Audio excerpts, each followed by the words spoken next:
Chapitre 1. La quête de la clé magique. Dans une petite maison de la rue des Fleurs, vivait un jeune garçon nommé Lucas. Lucas n'était pas comme les autres enfants. Non, lui avait un ami très spécial. Une clé en fer forgé, brillante et dorée, qu'il avait trouvée dans le jardin de son grand-père. Lucas l'appelait Kléber. Kléber n'était pas une clé ordinaire. Oh non!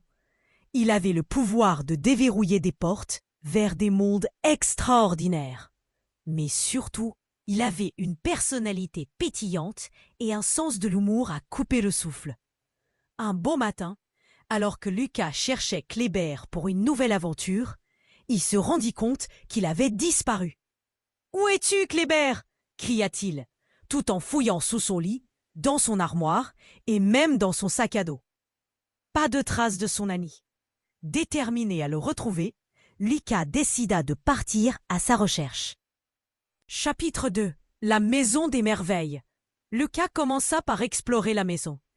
Il entra dans la cuisine, un endroit où les pots et les casseroles dansaient sur les étagères et où la vieille théière racontait des histoires de temps anciens.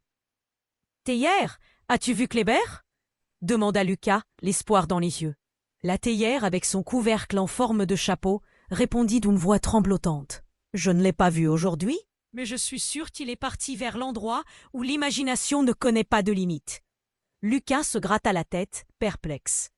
Il savait que Kléber adorait les histoires, alors peut-être qu'il était allé dans la salle de lecture. En un rien de temps, il s'y précipita. Les livres prenaient vie et murmuraient des secrets. « Oh, chers amis livres, avez-vous vu ma clé ?» demanda-t-il avec impatience. Un livre de contes de fées, avec une couverture rose scintillante, se mit à rire. « Kléber, la clé qui ouvre les portes des rêves, je l'ai vue près de la maison des merveilles. » Chapitre 3.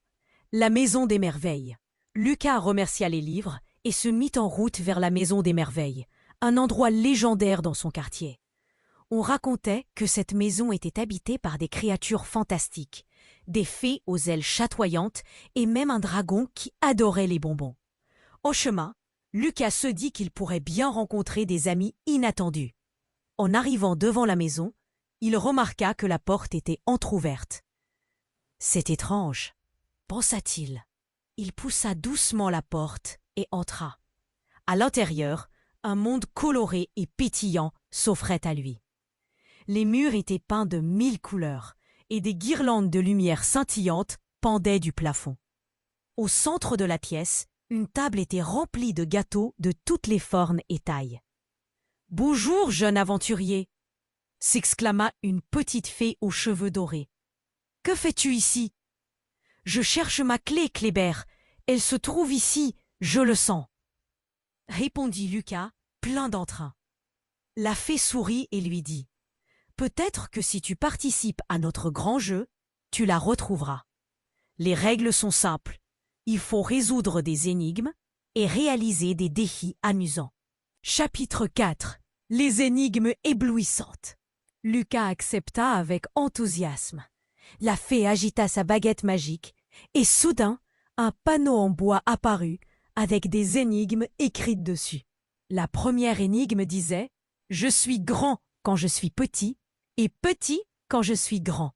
Qui suis-je » Lucas réfléchit un instant, puis s'exclama « Un arbre! Quand il est un jeune plant, il est petit, et quand il grandit, il est grand. » « Bravo !»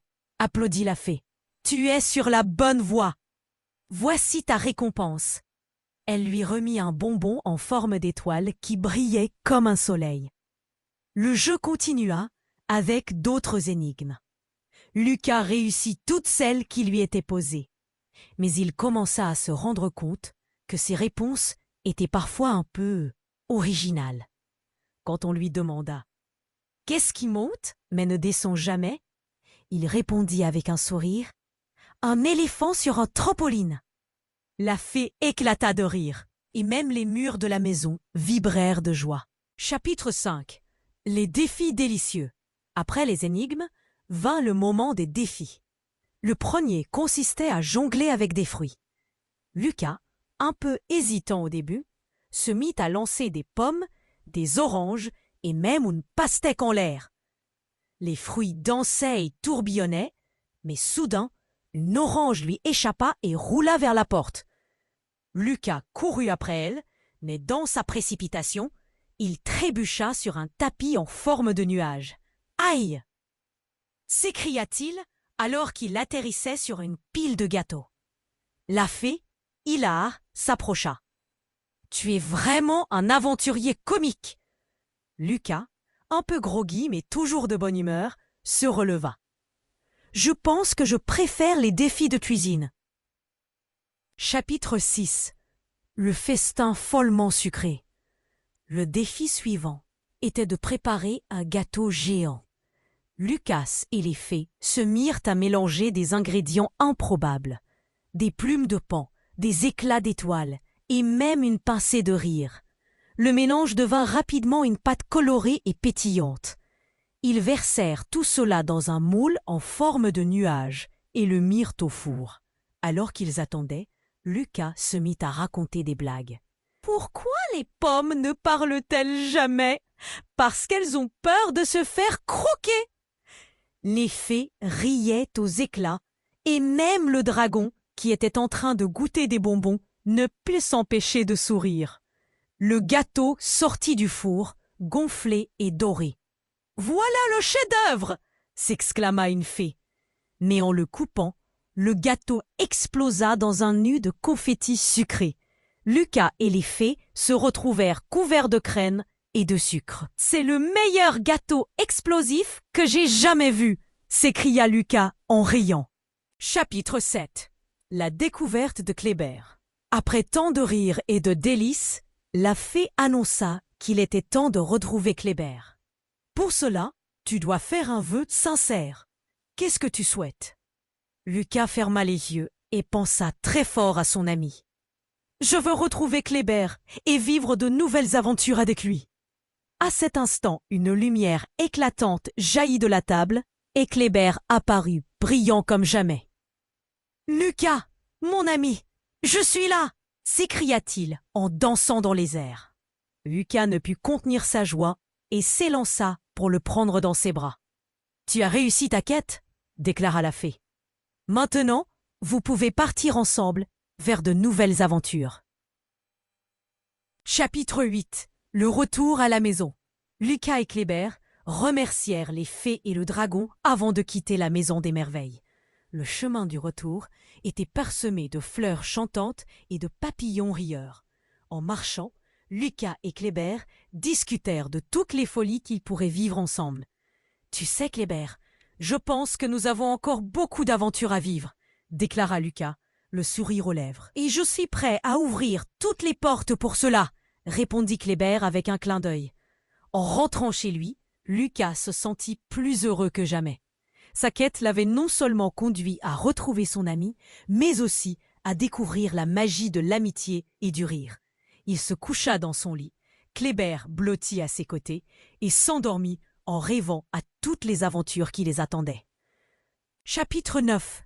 Une nuit étoilée. Cette nuit-là, alors que Lucas s'endormait, il eut l'impression que les étoiles brillaient un peu plus fort. Peut-être qu'elle savait qu'une nouvelle histoire allait commencer. Dans le silence de la nuit, Kléber murmura « Rien n'est plus précieux que l'amitié.